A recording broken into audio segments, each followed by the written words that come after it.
You might know that some 15,000 years ago we started farming. But the first people that started farming, it wasn't like they pulled out a plow and a pair of oxen or a tractor and started just tilling their field.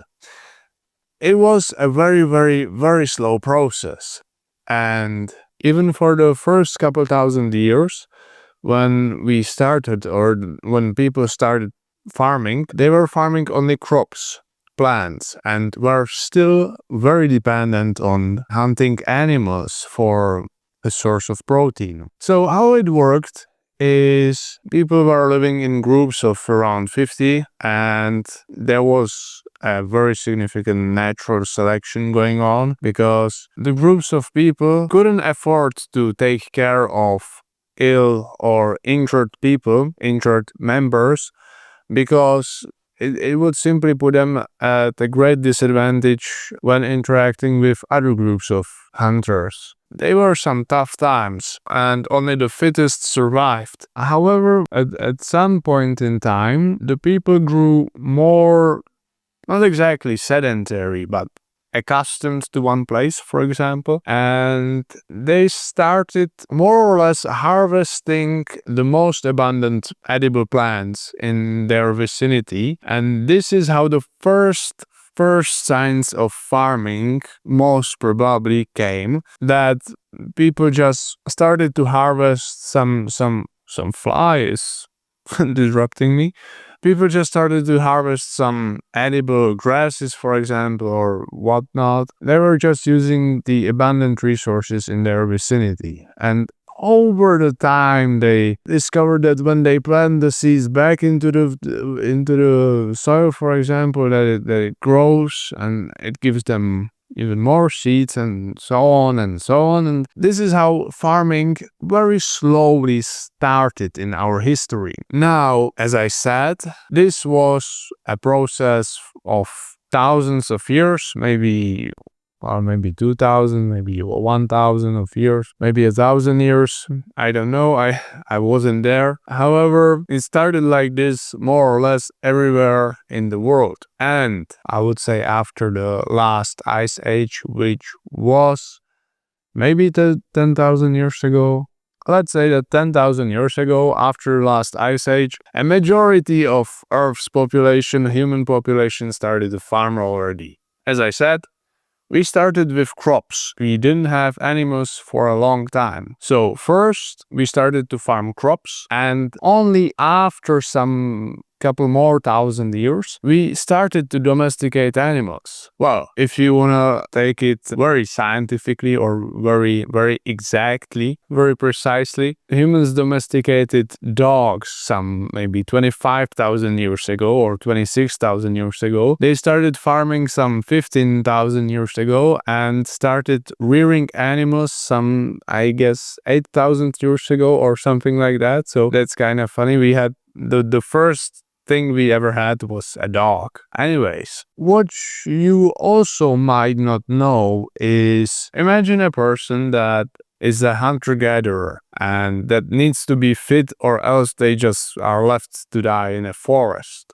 Such person, when they are met with the possibility to farm, I mean, for us it sounds great because people were just living in cages or somewhere in the nature, and when they started to farm, they started to build, I guess, the first real buildings, because until then they needed to have just some mobile tents at max. But after they decided to stay at one place and farm, they could afford to build something that would last, and they would just stand there. So when we imagine that, from going from living in a forest in the winter and like I would hate that, in contrast with building a real house and farming and living more, I guess, at ease, and in a city, for example, or like in a village, that's a night and day difference. And we would all probably choose to live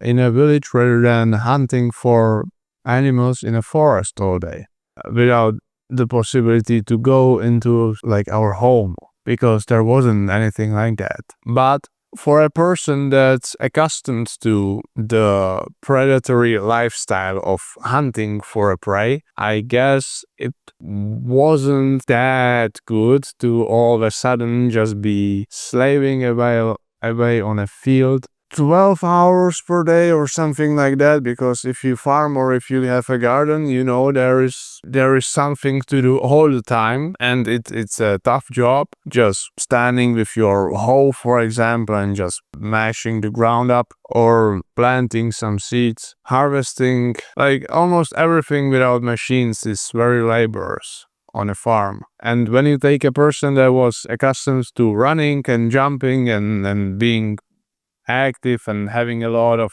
motion in their day, to tying them down to a plot of land, I don't think they were that happy about that. And we can imagine that it gave you a more stable lifestyle, and it also gave society the possibility to skyrocket, and that's the point where we started to build all the cities, and we also could take care of injured and ill people. For example, we didn't have to leave them in the forest to die alone anymore, because we had plenty of grains to feed them. We could now have some storages and store our overstock to use in, for example, for these kind of people, or store it for the rainy day. That didn't exist when we were hunting for meat in the forest, because the meat would just go bad and that's it. So there is a stark difference between these two lifestyles. I just learned about this this week at my university, that the first people in the cities or the villages, or just the laborers on the fields, they probably weren't that well off, and most likely they were worse off on their plots of land in their fields than when they were hunting for the animals, because when the population grew, there was likely less food per person than when they were still living as hunter-gatherers. So the quality of life for the peasants just dropped. I mean, I don't know how big the drop was and if there was any, but it's safe to assume that there was some, maybe 20% drop or something like that. And so that the first farmers were actually worse off when they farmed as when they were still hunting. But when you now get the luxury of staying in a house and having a village, you can't exactly go back, because the society would just plummet and not exist again. Once you make a step like that you build a civilization larger than what you can feed by hunting, because also with farming you can feed almost 2 orders more of people per the same area. So for example, if you could feed 1 person per square kilometer of land with a hunter-gatherer lifestyle, you can now feed 100 people with a farming lifestyle per the same square kilometer. I mean, the numbers don't work like that. These aren't the exact numbers, but so that you can imagine how big of a change that was and why the population really skyrocketed like it did when we started the farm. And when we made this step to farm and the population grew, we couldn't go back. There probably were some people that tried the farming lifestyle and said that they don't want that anymore and they were better off in the forest, and they went back to the forest, but we don't talk about them anymore. So they just lived their lives to the end in the forest, and that's that. But the majority of the population stayed with farming, and now we are here. I got the idea from when I was in elementary school or high school, that there was a stark switch all of a sudden. But only now I discovered that first we didn't even start to farm, we just started harvesting stuff that was already growing there. And over years and hundreds of years, only then we started to actually take the seeds and put them into the ground again so that it grew. And over time we started to domesticate the plants, and after a couple more thousands of years of still hunting to provide protein to the crops that we were growing, like for us, together with the carbohydrates we were getting from the crops we already farmed. Only then we started to rear animals too. So it wasn't a overnight switch as I always thought, or I didn't even think about that, to be honest. But when I imagine it that people started to farm, I really imagine it that it was like a global shift in a matter of week, for example, that everyone was a hunter-gatherer, and on Sunday and on Monday everybody just threw away their gear and started to make some some farming gear, and on Friday they were already planting seeds into the fields, and on Sunday everybody was a farmer all of a sudden. It didn't work like that, but here is how it was.